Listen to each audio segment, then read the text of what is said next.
Yihiu l'ratzonim b'neifi, v'higion libi lefanecha Adonai tzuri v'goali. Shalom all, welcome to our KosherTorah open forum for tonight. It is the 30th of July in the year 2012. I have my August calendar up here, and I was just looking at the dates, saying, gee, we're not in August yet, but we're getting there. So anyway, welcome all. I am, of course, your host, Ariel Bar Tzadok. Of course, you find me at KosherTorah.com. This is our fifth class now in our series in the laws of the occult. We are learning from the Code of Jewish Law, the Shulkhan Arukh, in the second section called Yoreh Deah, and 179. We are now going to conclude this section, learning laws 15 through 19. We have to always, document what we're doing here so people have a framework. Now, we're going to discuss what we would today commonly call magic. And when I use the term magic, I am not referring to sorcery or wizardry. I'm referring to magic, if you will, Las Vegas style. The likes of David Copperfield, Chris Angel, and all the rest of these show magicians.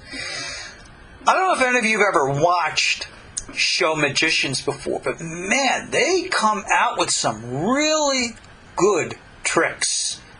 I've seen them, not so much live, because I'm not one to go to shows, but I've seen them on television and other medias, and boy, what they do really looks convincing. To a point that I knew one person who swore to me he must be using real sorcery. To which, of course, you smile and said, no, it's all tricks. Well, there was a program somewhere in the world of cable television out there. I think it was the Magician's Secrets Revealed, wherein which they had the masked magician. And he would demonstrate all these tricks, which again looked very impressive. I mean, sawing the woman in half and all these other strange things. And then they would show exactly how it was done. And needless to say, it is all showmanship. Now, when you and I go to Vegas today, if we were going to go and see a show, whether it was David Copperfield, Chris Angel, any one of these stage magicians, we would be oohed and awed, and we would, applaud and all the rest. But we know very well that there's no real sorcery or wizardry going on here. But it's all what we call, smoke and mirrors or sound and light show. This is important, and I'm going to tell you why. Because today, we know that that's what it is. We might not know how the magic tricks are done, but we know that they're tricks. Why is this important? Because in ancient times, this was not known. If you go and study ancient religious rites, more so in the Greco-Roman era than anywhere else, the priests in the ancient temples would put on shows. That was the form of the ritual worship, wherein which, if you will, things as if came alive. When we look at ancient temples and ancient religions, all we see are these ruins, these alabaster or stone ruins. And we think that's the way things looked then. They most certainly did not. When you see buildings like the Parthenon and the Colosseum and all the rest of these old places, well, of course the Colosseum is for entertainment, but the old temples were painted in multiple colors. The gods inside that you see as statues were painted to look real. Now, you've seen figures in wax museums, of course. The Believe It or Not museums, or Madame Tussauds wax museum or something like that. These things look really real. Well, that's the way they made the old gods look. And many a time, the priests would somehow put either a person or some kind of an echoing device inside a god. So when someone would go to a god to pray, they would say something, and the priest would answer and make it look like it was the God himself who was answering. So, in that day, this is what the people believed. People were on the impression that the gods were real, and really did listen to them. Now, in all due respect in ancient idolatry, when somebody went and built a statue, they knew it was made out of stone or wood, but they somehow felt that it could become possessed by a power. And that is what they hoped for. And of course, the priests would make their dreams come true. If you and I were to go and say to somebody, you know something, that's not really the God talking to you. That's just, somebody playing a game on you. That would have been considered blasphemous. That could have provoked a violent response, which could have gotten you beaten up, if not killed. I'll give you an example. I remember many years ago, I was giving a lesson in a public forum on the history and relationship of Christmas and Hanukkah. And I had mentioned in the lesson that it's well known that the Christian Church adopted December 25th as the supposed day of the birth of Yeshu, based upon an older Roman holiday called the Saturnalia. That is originally pagan origins. And I had somebody who supposedly was a friend, literally almost went to run at the stage in anger, wanting to attack me. How dare I speak such blasphemy against Yeshu? Literally, the person was violent. And I was held back, and I said, what on earth is wrong? They went nuts. And so finally I had to wave the papers in front of them. I said, this information is not from a Jewish source. I said, this information comes from the Vatican Catholic Encyclopedia. The Catholic Church itself acknowledges it. What is wrong with you? But you see, when you challenge people's beliefs, this is what they call iconoclastic. Some people can't handle it. People would fake them. They would dupe them. This was called, in the language of our sages, ochez et ha'enayim, which means to grasp the eyes. But in other words, it meant to trick people. So, to trick people. That obviously was done for the sake of perpetuating their beliefs. Our sages put their foot down and said that is definitively wrong. And the question in those days was this a real sound and light or smoke and mirror show like we would see today in a Las Vegas magic act? Or was there some real sorcery or wizardry involved? Because even though our sages would say, come on, somebody's, pulling your leg. There's a very famous story about this in the Apocrypha, with an added chapter in the book of Daniel, in which we have a case in point in this respect. It made it look like the idols were actually eating the food that they would leave behind them. It was actually the priests coming in, stealing it, making it look like the idols ate. That's ochez et ha'enayim. That's stealing the eyes or stealing the mind. All right? Tricking. But is there real wizardry? The answer is absolutely yes. And this is why it states here in law number 15.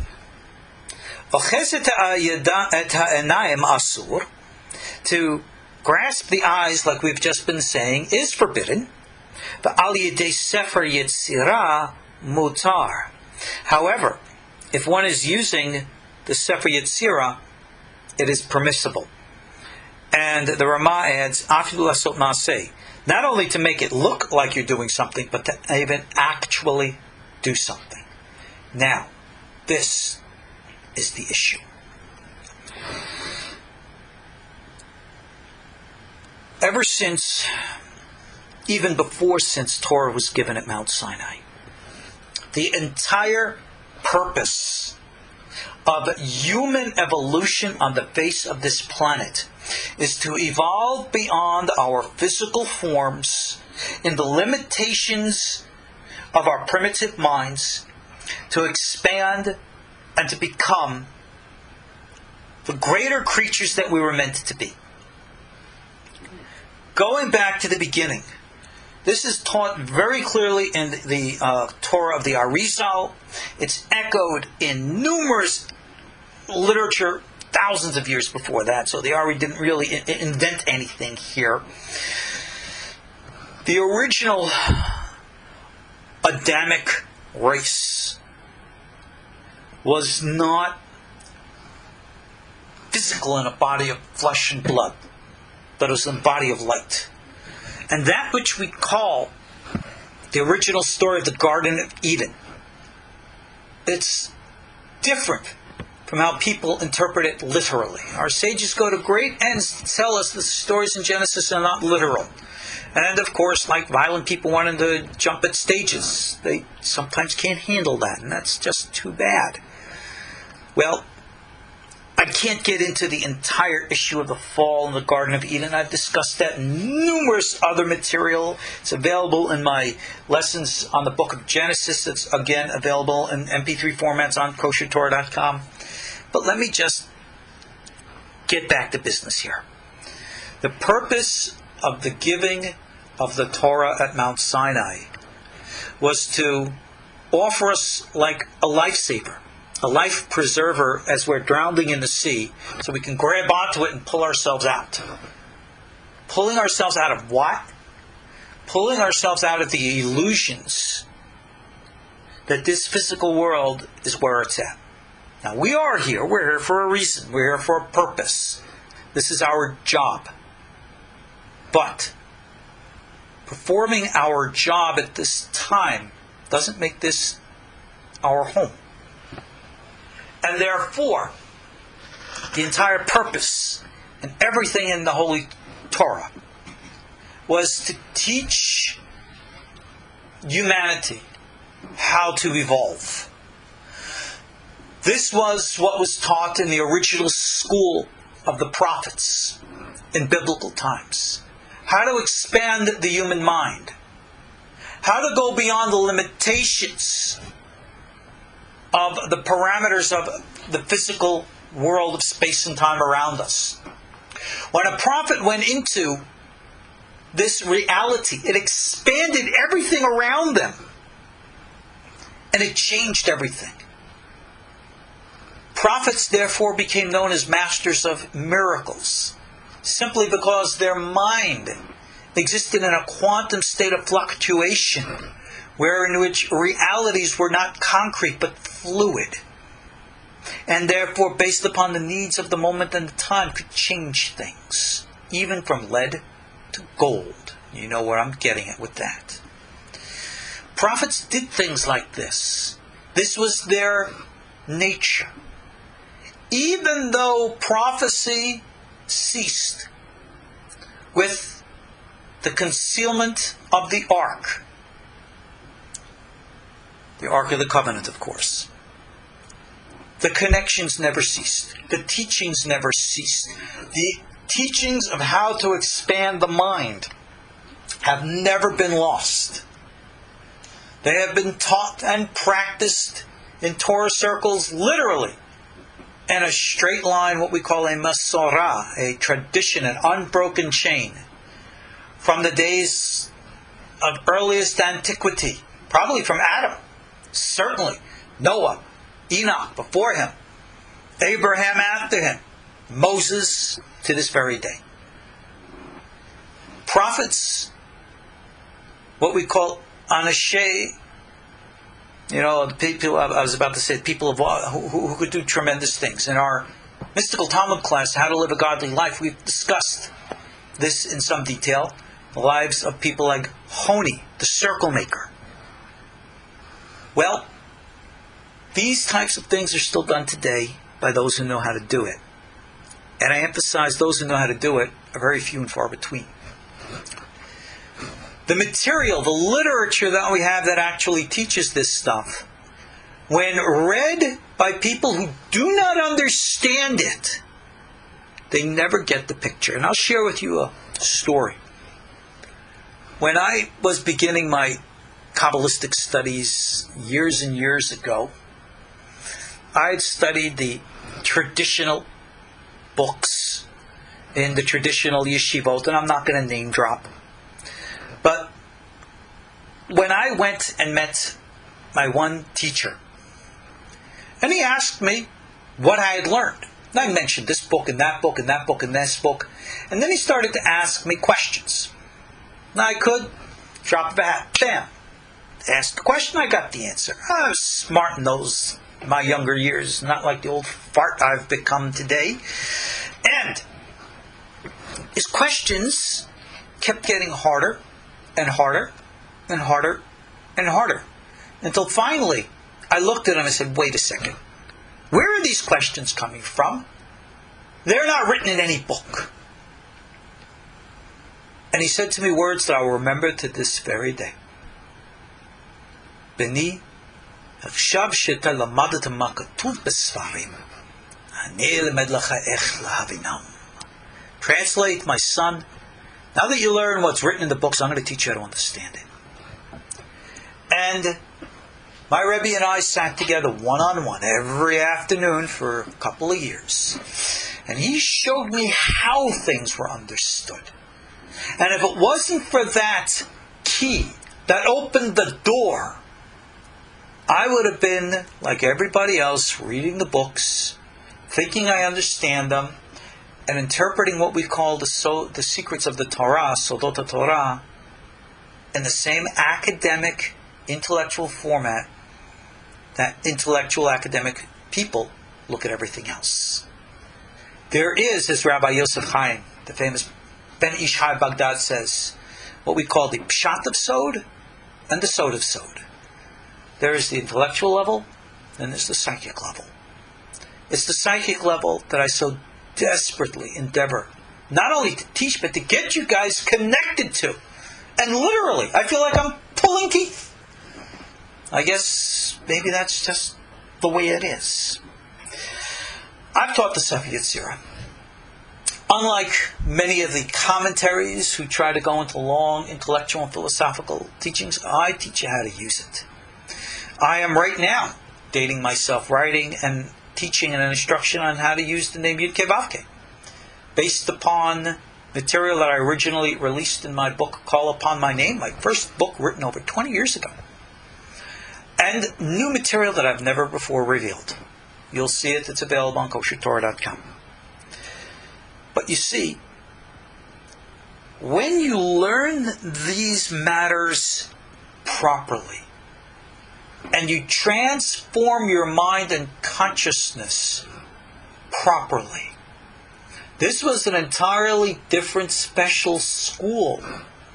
You'll find it referred to in later Kabbalistic literature as the school of the Mitbodedim, or the meditators, or the secluded ones, depending how you want to interpret the word.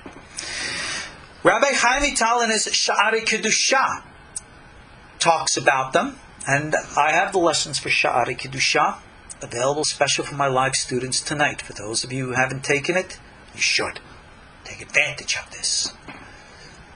It says that there was a man who approached these secluded ones, these people who've gotten to the level of prophecy, and he says, I want to be like you.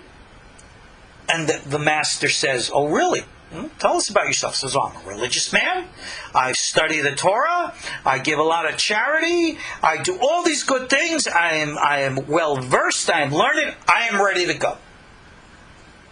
And the leader says to him, oh, you are you?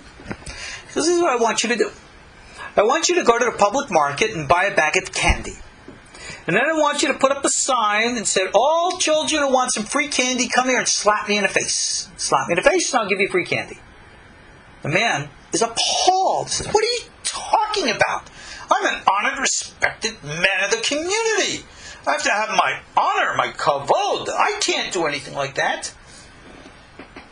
And maybe it's only my ears, but I hear the master talking like in the voice of Master Yoda, saying, oh, hard and difficult this is for you, eh? This is the easiest thing that you would have to do. My teacher always reminded me of Yoda. Even though Yoda's a little green puppet, it represents the small, which contains so much. The message that this man couldn't handle was a biblical message. You want to walk in the way of connection, then you have to let go of solid reality and walk in a quantum state of fluctuation. Not for naught were the biblical prophets called mishugah, crazy, because they didn't hold on to the same values as the rest of you do. This is a transformational process. It's not a decision you can make. It's just natural. So when one practices the Sefer Yetzirah and learns the appropriate meditative techniques to go into a quantum state of reality, wherein which everything is not concrete but rather fluctuating, then anything you look at can be this or that. And that's the secret. Even the great Kiddushat Levi, who is a famous Hasidic author, says, this is the secret of turning lead to gold. Yes, alchemy. It can be done. It has been done. It is done. Mind over matter is real for those who know how to do it. There is a group of Tibetan monks that have been medically documented, can go into a state of meditation in a cold room, as cold as a refrigerator. And they can take blankets, immerse them in cold water, and wrap their bodies in them. And through their meditation, raise their skin temperature up over 17 degrees hotter than the body. 98.6 plus 17. You do the math. And it's been filmed. I've seen it. The steam rising off the blankets as they're able to dry it through the meditative process. Mind over matter. It works. Oh, well, those are the Tibetan monks. Yeah. It is also known of the great rabbis who would do this. There was one rabbi, again, I'm not going to name drop for you. He would go up to the famous mikvah of the Ariel in Safed in Israel. Anybody's ever been there, you know, it's this pool in a cave. And it's not what I would call the warmest in the world. It is freezing. This rabbi would go in there without anyone else following him. And then when he was ready, he would come out and people would go in and the water was steaming. He did the same thing. Okay? Now, this is the power of mind over matter. This is what the Sefer Yetzirah teaches. Rabbis to a point had this knowledge. The rabbis in the days of the Second Temple clearly had this ability. The rabbis after the fall of the temple had this ability. We know the famous examples of Rabbi Akiva, that which is attributed to Rabbi Shimon Bar Yochai. Rabbi Yehuda, the prince, the master of the Mishnah. I've spoken about him in my Wednesday night How to Live a Godly Life course, when we spoke about spirits and the like. Rabbi Yehuda, after he died, would come Friday nights back to his house and do Kiddush for his family. because he was alive in the Force. Kind of like that glittery, glowing body of Obi-Wan Kenobi kind of thing. He knew this. Throughout the generations, the rabbis in the Talmud know about this. There are famous reports that we have in the Talmud that the rabbis would study these laws of Yetzirah and were able to use them to create animals, people, and the like. The story of the famous golem. Now, whether the story of the golem created by Rabbi Yehuda Loew of Prague, whether that's a true story or fiction, let the scholars debate and argue that one. But the foundation is real. And it's not like you need clay to make a golem. You can actually create a golem out of thin air. These things are real. This is what's referred to here as doing actual things with the power. Now notice here we're not invoking any angels. We're not even calling upon God. This is the power inherent within us as human beings. And every one of us, male, female, Jewish, non-Jewish, doesn't matter. And who says? Well, Elijah the prophet said so, Eliyahu Hanavi. Where? Tana de Eliyahu Rabban, 9th chapter. Those of you who know Hebrew, go look it up. Those are his words, not mine. Good enough for Prophet Elijah, good enough for me. That's why I open KosherTorah up to all souls who want to learn. If you're here, you're meant to be here. That's what counts.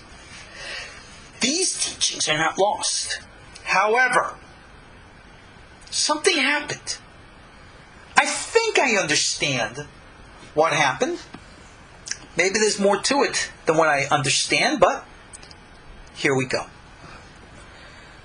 We see that up until about the year 1000, the rabbis in ancient times, in the generations of rabbis who we call the Rishonim, this is up in about the year 1000, 1100, 1200, 13, 14, 1500. Apparently they knew this material. The story of these mitbodedim. This happened in Jerusalem in the 1500s, 1400s maybe. There were these groups who safeguarded this knowledge. But something happened. Maybe it was the Renaissance in Europe, I'm not sure. There arose a type of a rabbi, pious and righteous, but who were completely disconnected, unattached to this knowledge. That their entire path to Torah, mitzvot, was completely academic and intellectual, without the experiential element whatsoever. Now, I might add that most certainly did not include Rabbi Yosef Karo, the author of the Code of Jewish Law. We know he had a Magid, a spiritual guide, and the dictionary of that material is available even in English today. But something happened with a great number of rabbis, specifically in Eastern Europe, our brothers, the Ashkenazim, who lost contact with this experiential side of our ancient traditions. The academic side of the mysticism, many of them embraced. Many books, many profound, very good ones, have come out of those sources. But very few, in the days of Rabbi Yosef Karo and beyond, very, very few had knowledge of the experience.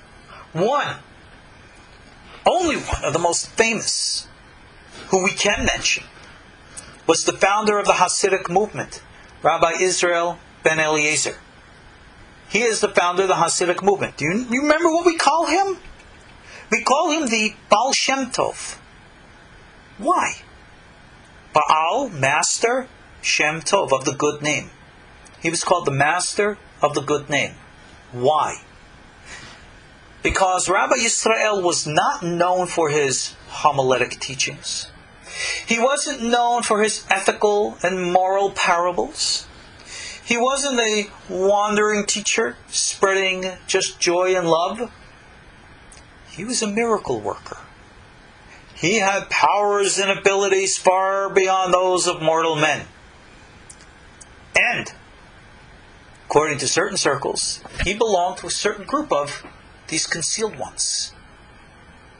And yet, the knowledge of these concealed ones became lost. And so, when we learn about this material, in the writings of the rabbis who write about it, they're writing about it from the outside, from the external sources, who don't seem to understand what it is all about.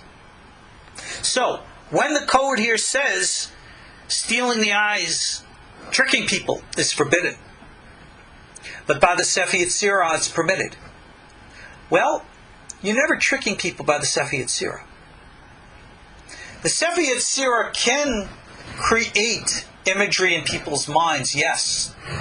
But more so, it teaches you the quantum reality to actually fundamentally change reality. And this can be done, and as the Ramah states, even to do action. This is well known. When you read the commentaries on this material, you'll find how the rabbis say, oh, we don't know how to do this. No one can do this today. We don't have the level of holiness and the levels of purity to accomplish this. Well, that's not what it was about.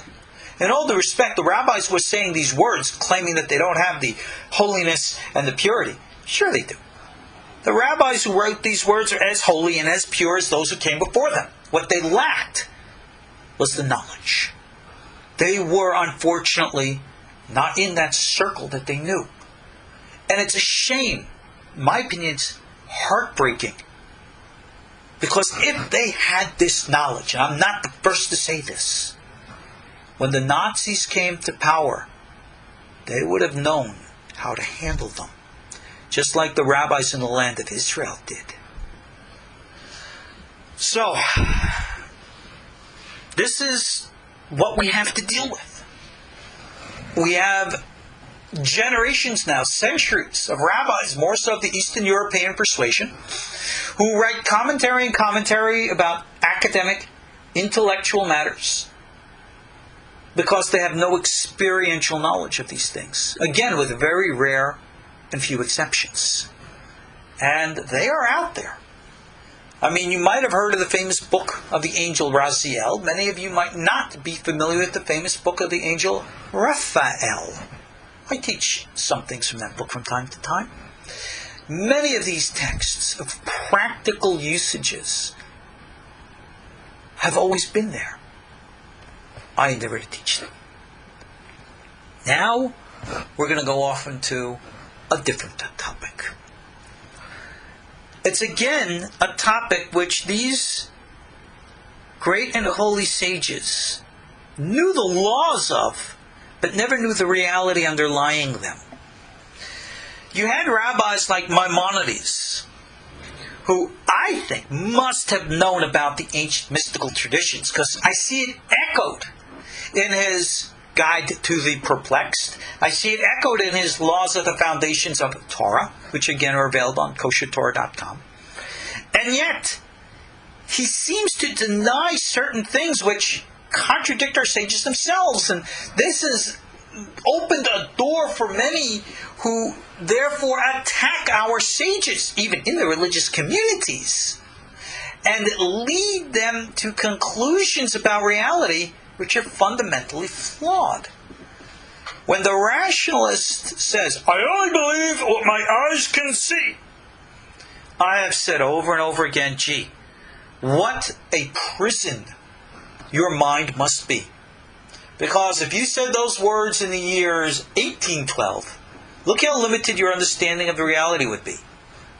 If you said those words in 1912, look how limited your reality would be.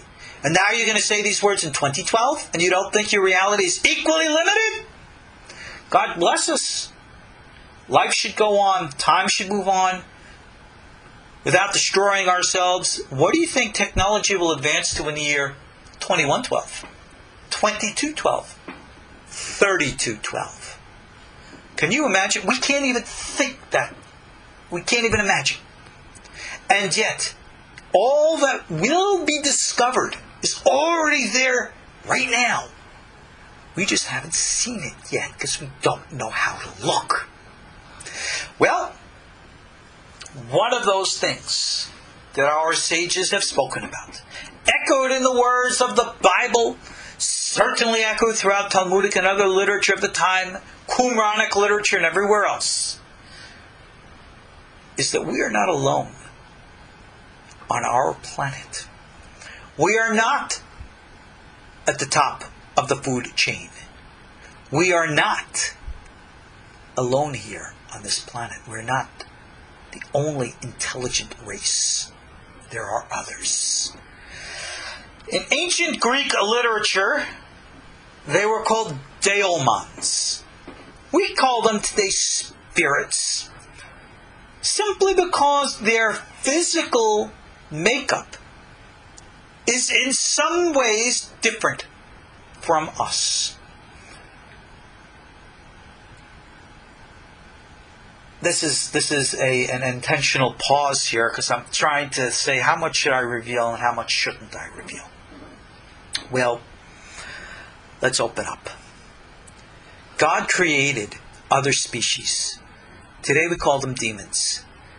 Now, in the text here, as we were beginning, someone was asking, well, gee, aren't these demons like all bad and evil and they're the fallen angels and enemies of God and servants of Satan? And the answer is, well, no, that's not true. That is Christian mythology, which actually has its source in Mithraic, Zoroastrian, and Babylonian teachings, not from original biblical teachings. That's clear from the books of Enoch. There are fallen angels. We read about them in Genesis 6. But they are clearly and definitively extraterrestrial. They were physical, humanoid, flesh and blood type guys who came down from outer space. Really? Who says? Rabbi Aaron Soloveitchik, the late great Rosh Yeshiva of Yeshivat University and Yeshivat Brisk from Chicago. May he rest in peace. How do I know? I saw it written in his name, and his son confirmed to me that was his father's opinion. That's how I know. So now, the fallen angels we read about in Genesis 6, they're kind of like not good guys. And yet, they are here on earth to this very day doing what they got to do by God's design. In other words, even though they might have fallen, even though they're going to get it, they're still having to serve heaven because that's what their obligations are. Now, I'm talking about other indigenous races. Rabbi Chaim Vital, in his Etz Chaim, writes about them. And right now in my How to Live a Godly Life class, we're talking about King Solomon and the famous story of Ashmedai and King of the Demons. And I'm expounding on all of this in there. If you're a member of that, if you're registered in that series, you'll understand this. If not, you might want to purchase those classes online. 3 different indigenous species, Rav Chaim writes. And quoting from earlier sources, specifically an ancient commentary to the Pirkei Avot, these shedim, as they are called in Hebrew, in 3 ways are like angels, and in 3 ways are like human beings. This is from Avot, the Rabbi Natan. They are like angels in that they can be invisible, they travel in the air, and they can see about 30 days into the future. But like human beings, they eat and drink, sexually procreate, and they die.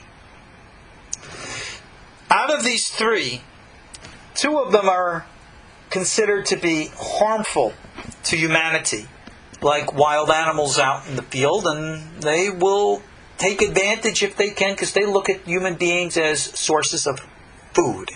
Their food, of course, is what we call life force energy. That's why our sages say stay away from them. But yet there was a 3rd group. A 3rd group who were said to be fearers of God, righteous. And in that, they serve God and seek to do His will. They are called, if you will, righteous demons. But again, being that we consider the term demon to be, satanic minions of the devil. We would never think of putting the word good with demons together, but as we have learned, that's just not true. There is no Satan out there duking it out with God for your soul. That's a myth. The book of Job makes it very clear. Satan is an angel, a messenger, a servant who serves heaven. That's his job. And he has no power other than what is given to him in heaven. People are very superstitious. They're very fearful of the unknown. So much so that they don't even want to say the word shadim. They would say shinalits. Please. The good ones out there you don't have to worry about. They can actually be of help and support. King Solomon found that out, as we learn about in the Talmud. This is a very famous foundation for what we call a pseudepigraphal work called the Testament of Solomon. That he was actually able, it's based upon a verse in Scripture, that Solomon had the demons actually subdued to his will and helped him in the building of the Holy Temple in Jerusalem. Now, they didn't do it as unwilling slaves. No, they did it as willing. They were very, very desirous to help and serve because, as I said, there were some who were good guys. And so, what is our relationship with these other races? Well, for those who are aware and can distinguish between the good and the bad, they are ruled by one law. But how many know that? Did you know before this class, moments ago, that there are actually good spirits out there, as opposed to all the bad ones? Do you know, even now, how to tell the difference? No, you don't. You might think you do. Just because they come to you and say, I am a good spirit.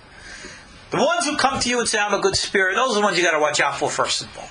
Right? No. It's dangerous stuff. And therefore, we've always been warned. This is not something that people should dabble with.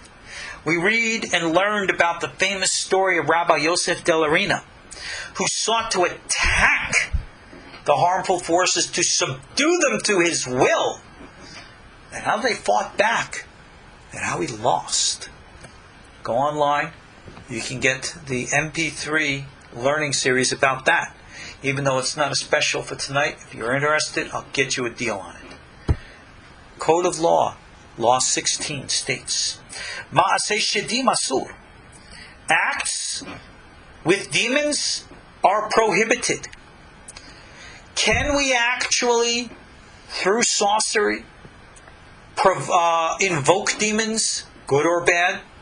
Yes. Can we entice them to come to us? Yes. Can we offer them something to work in our favor? Yes. As I said, they eat energy. Offer them energy, and you'll have them eating out of your hand. Until, of course, they might bite your hand off. We don't do this. I'll explain in the next few laws exact details. But I want you to know and understand that these entities are real. Our sages speak about them very clearly. And those rationalists will say, oh, it's nonsense. Okay, for you it's nonsense. Good for you. That's fine. No arguments. Our sages are wrong. Scriptures are wrong. Everything is wrong because you're right, and that's just the way it has to be. So, fine. We don't interact with demons, but the code here says very clear there are those who permit for you to ask them about the identity of a thief. Remember, these entities travel in an energetic world. They can read the minds of people like we would read a newspaper. That's how these mediums and psychics work. They contact the spirit, and the spirit gets any information they want. So, if and when there is an issue, such as finding the identity of a thief, we can contact these lower people, these lower entities, find out. You say, why don't you talk to the angels? Well, maybe the angels are busy doing other things. These entities are a lot easier to contact. And again, the Ramah, Rabbi Moshe Sulis, writes like this: the Keyotze B'zeh, and things similar to this. All right? Al Yidei Hashpa'a Shemashpia Otam Al Yidei Shemot. And if you're going to invoke demons, not by offering them things, but by calling upon them by the holy names of God, Yesh Mitirim B'Kol Inyan. He says that you can do anything. If you're going to, like King Solomon did, compel them by the holy name of God, that you can do. That, he says, is permissible to do with everything.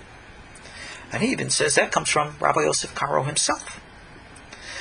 And he concludes here this section with a very strong warning, which echoes out of the schools of those people who knew darn well what they were talking about.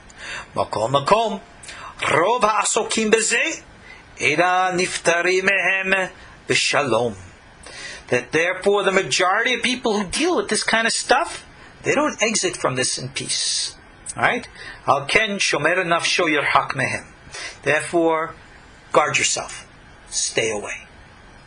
So, I am not really into telling people, oh, let's go invoke the demons and find out the identity of this or that. Not a good idea. Oh, but I want to see them. Not a good idea. The spirits are out there. They inhabit the forests. They inhabit the mountains. They inhabit the deserts. We call them by all different kinds of names today. I've seen them. Looking at the list of people who are here in this live class, I know other people who have seen them too. They're there. Not always bad, but don't mess with them. That's my word of advice. Law 17. Hanohagim la'aruch shulkhan. Ones who will arrange a table. Im kol minei ma'achal. With all different types of food. Belil ha'milah. On the night before a circumcision. And then they say, Shehu lamazal hatinok. We set this table with all this food because it's for the benefit of the child. For his good luck, his mazal. This is forbidden. Because this ultimately is how the entities are called and brought in. They literally siphon the psychic energy out of the food as an offering. This is a popular tradition, surprisingly, in many of the old superstitious circles. Don't do this.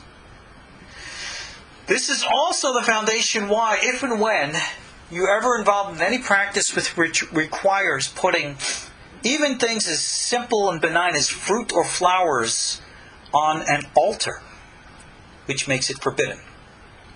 I remember many, many years ago when I was living in a little town in Iowa called Fairfield. It was the home of one of the most notorious cults of the day, the Transcendental Meditation Movement. Little town of 10,000 people, 3,000 Jewish people were there, involved with this cult. And I was there trying to get people out. So I went there to teach them meditation. They wanted to teach me meditation. I said, okay, show me your stuff. So they said, well, we can't do it to you until you do an initiation ceremony, which they call a puja. I said, oh, what does that involve? And they said, well, you're going to go and do this and this and this, and then you're going to take some flowers or some fruit, and you're going to put it on this like little altar with the picture of their guru there, and they're going to do a recitation chant. And I said, oh, really? I said, no. That violates the biblical law of idolatry. No. That is a thou shalt not. You don't put any flowers anywhere. You don't put any fruit anywhere. So some say, well, they'll do it in your name. No. You don't do it nothing in my name. Thank you. They could never teach me because I wouldn't do their initiation ceremony because I saw through it. That's why I've always said that transcendental meditation is not just a meditative technique. It is a religion, and it is a religion of idolatry by Jewish law. And I know a lot of people who practice might get upset by that, but let the truth be told. What can I say? Now, with that being said, we don't do things like this. It is dangerous. There are many superstitions with this, saying you don't leave liquids out at night. You don't leave food under a bed. or anything of the kind wherein which these entities are going to be naturally attracted to it. Now, those of you who don't know, I live in a rural area. And outside here in the woods, I get all kinds of critters floating around there at night. All kinds. What do you think would happen if I took a spread of food and I laid it out on the lawn there? Do you think it would be there in the morning? I would find the rabbits, I would find the coons. We got wild boar out in the forest. We got bears. Boy, oh boy, I might be having encounters of a strange kind that I don't even want to know about what would be coming down from the woods. All the more so whatever other entities might be interested, especially if that was my intent. Remember, intent plays a big deal in this. Now, not only is offering food, flowers, or anything of a kind with the intent, because remember, they're reading your mind, so they're recognizing your intent. If I go and take the garbage and I throw it out, that's not exactly an offering that's going to get anybody interested to come around. They might still eat of it, but they're not going to be saying, "Oh, gee, thanks, now I owe you one, buddy." I don't think so. Law 18. L'kater habayit be'esef sheyesh lo re'ach tov yesh mi she'oser ela im ken oseh ken kedei lahasir re'ach ra, excuse me. I don't know if you can hear a good old Texie out there barking. Sometimes in the middle of night, all right, I can be wide awake and I know I'm not hearing anything. And I can see him just twist his head and look. And I can see him following something out in the woods. I have flashlights, I have everything. Can't see anything. I don't know what he's seeing. But anyway, getting back to this.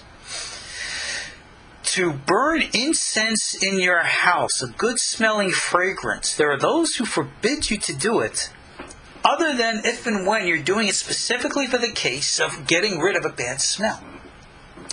Burning incense is a clear way to invite in foreign entities. Right? They just come after the smell. Even perfumes can be dangerous in that respect, even though they're not burning. But the smell, the fragrance of the smoke, especially is dangerous. That's how Rabbi Yosef Del Arena got caught.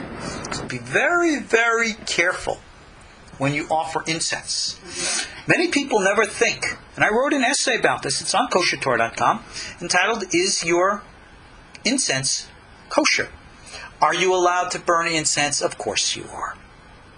But that is a common practice today, but its origins come from a time when people would burn these fragrances with a specific intent to invite in spirits. Now, I have a special combination of things that I put together, which are specifically used and designed to cleanse a place from any noxious spirits that just don't belong. In other words, they take a whiff, and they leave. Well, that's the way it's supposed to work, and usually it does. No, I don't reveal what my formula is, and no, I don't sell it. I keep that, private. Some things are just not meant for public usage, but it's always worked for me. But yet, when you go to the store to buy incense, look at where it's made. Look at how it's used. Now, somebody here in the comment section has mentioned white sage, to burn the sage. That is a Native American practice here in North America. That is not a tradition that I received. I don't burn white sage.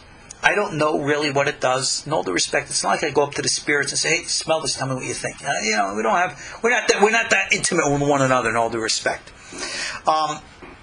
I know what I received from my traditions, so that's what I do. So I can't endorse, or for that matter, condemn white sage, even though however popular it is. But again, when you go to the store today and you look at incenses, you see these sticks come from all of these different temples from other foreign religions, and they say dedicated to this temple or dedicated to this god. Absolutely, positively forbidden to be used. Don't mess around. Don't say, but I'm not into it. Doesn't matter. The energy's in it. Remember, we live in an energy universe. Everything revolves around energy. It's another, thou shalt not. Be careful what you burn and how you burn it. Okay? Law 19. And with this, we are going to conclude this section. המקטר לשד, לחברו ולקופו, לעשות כרצונו, חייב משום עובד עבודת כוכבים. The one who is burning incense to attract the spirit, the entity, in order to be friends with him, or to compel him to do your will. This makes one guilty of the crime of idolatry. Bottom line, can it be done? Yes. These entities who are out there have their own lives, their own purposes, their own functions. And it is not to be taken prisoner by you or me or anyone else, to be used and forced and compelled to do something that they don't want. That is slavery, and that is evil and wrong. And don't you think they don't take revenge at the first opportunity. That's what we learned above, where it's stated, don't mess with this stuff, because people who do don't walk away from this in peace. Now, for those who know God's names, for those who work with the good entities and work with them for proper and holy usage, who are they? Few and far between. King Solomon. Anything more than that should remain a secret. Well, we don't do that today. And if there are those who do, well, that's, I guess, one of those other secrets. But we have to recognize that these things are real. We must not allow ourselves to be seduced by superstitions or irrational fears. I know people who go running to the Kabbalists, spending thousands of dollars. Why? Oh, somebody put the evil eye on me. Oh, somebody's doing witchcraft to me. Help, get it off. Icky. Come on. A person like that needs a good kick in the pants more than anything else. That's not the way things are. That's not the reality of this. Please, don't call me up in tears saying, I got the evil eye on me. Help me remove it. Oh, I'll tell you exactly what to do. I wrote a whole book on it called Protection from Evil. Go get it. Learn. The power's in your hands. There's no superstition, hocus pocus going on here. We just live in a greater world. We're here to learn about it. And that is actually where we conclude these laws. The final law of this section states, Halomed mina amgushi, afilu divrei Torah, if you were to learn from a person called an Amgushi, even if you learned from them Torah, they said that's makes you guilty of the death penalty. An Amgushi is a Persian word, from what I understand, and it was a type of a sorcerer and a practitioner of black magic who specifically went to invoke and to compel these demonic elements to force them to do their will. This is what we call dark arts, black magic, bad guys. If they are going to trap and corral in spirit entities, you can just imagine that they're doing what they would do to fellow human beings. These guys are bad dudes, because all they want is control, power, and to make themselves up and at the same time make you down. Alright? Bad news people. These are what we call the Amgushi. Now, the commentary states something very, very interesting. That even though you're not supposed to learn from these people, you're not supposed to learn from them anything to do. However, it is permitted to learn from them sorcery. Why? So that you can understand how sorcery works, what its parameters are, and therefore you can recognize it when you see it and know how to neutralize it when you're exposed to it. So in that respect, you are allowed to learn these things. Ultimately, manipulating spiritual forces outside the parameters of the service of God is what the Bible calls strange or foreign activity, or we call in English idolatry. Idolatry is not just simply calling something that's not God, God, but it's also manipulating higher forces and to get them to act in place of God, to do your will instead of the will of God being done. In that respect, many people have turned many things into idols. They not only invoke demons, they can invoke governments, politics, money, power. All kinds of isms and things can become idolatry. Learning about these things to protect yourself, in my opinion, is vital. That's why I teach this material. Because unlike the rabbis of Eastern Europe, who only can speak about this stuff theoretically, because frankly, they've never spoken to a shed. They know nothing about what a shed is. They don't know what an amgushi is. They know nothing about these things. In Talmudic times, our sages were well versed in these. There is a very famous Talmudic story, 100 and plus years before the destruction of the temple. One of the great rabbis, Shimon ben Shetach, had to infiltrate a coven of witches down by Ashdod. And he knew exactly how to neutralize what was their real, actual power. Because remember, going into quantum fluctuations of reality doesn't require holiness. It just requires an alternation of consciousness. Anybody can do it. What you do in that state defines the difference between holy and unholy. Holy means that you go there to surrender and support the will of God. Unholy means you go in there to serve your own purposes. I have a question here in text about mystical studies. Why do these rabbis say to stay away from these until the age of 40? Well, the Eastern European rabbis who couldn't understand this, again, interpreted this mystical materials in their intellectual academic framework, thinking that it was a level of intellectual academic accomplishment that if they couldn't understand, how could you? Well, those of the mystical bent realize it's not on the rungs of a ladder that you get to a level of accomplishment and then you take one step. No, they're two totally separate paths. And one who's on the left path will never understand those who are on the right. And that's just the way it is. And just for the record, according to Jewish law that the Sephardim have always known, Rabbi Ovadia Yosef has written that mystical studies is permissible from the age of 20 and on, being that he speaks within the context of the writings of the Lurianic, the Kabbalah of the Ari. He says that a person should even be married. Why? Because many of the philosophical concepts there are described using very overtly erotic terminology, and not the type of terminology and concepts that single people should be focusing and thinking about. So, he says you should be married, but 20 years old, not 40. But again, to emphasize and to conclude, experience is everything, and theory is nothing. Let's use the example of eroticism, sexuality. Think about this. If you were to go to college and get a PhD in sex, we all know what sex is. Let's say you read every book ever written.